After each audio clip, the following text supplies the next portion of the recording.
Hello guys, welcome back to our channel. চলো আজকে তোমাদের সাথে আরেকটা মিনি ব্লগ শেয়ার করা যাক। তোমাদেরকে একটা ঘটনা বলি। আমরা যেখানে মেট্রো স্টেশনে হাঁটতে যাই সেখানে কি হয়েছিল, একটা বিড়াল আছে, তার কিছু বাচ্চা হয়েছিল কদিন আগে, আমরা জানি।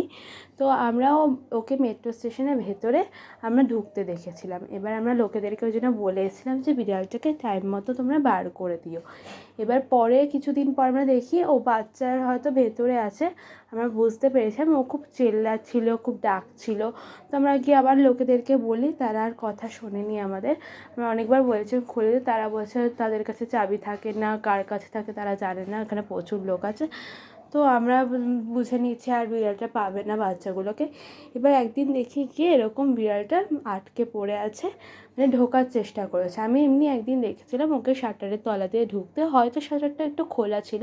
তো আমি এখনও ভাবছিলাম ও ঢুকে যাবে, আমি ওকে চিয়ার করছিলাম যে ঢোক, আর একটু চেষ্টা কর, ঢুকে যা। এবার ও তখন আটকে গেছে ভেতরে।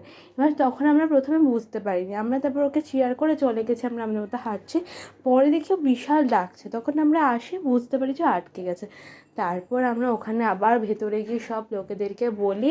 সেখানে ভাগ্যবশত সেখানে কিছু লোক ছিল যারা ওই দিকটা কাজ করে। তো তাদেরকে আমরা বলে ভেতরে ওকে খুলে বার করাই বিড়ালটাকে। তারপর বিড়ালটা এখন বেঁচে যায়, কিন্তু বাচ্চাগুলো অবশ্যই মারা গেছে, তারা আর বেঁচে নেই। ভিডিওটা কেমন লাগলো অবশ্যই বলো। Thanks for watching.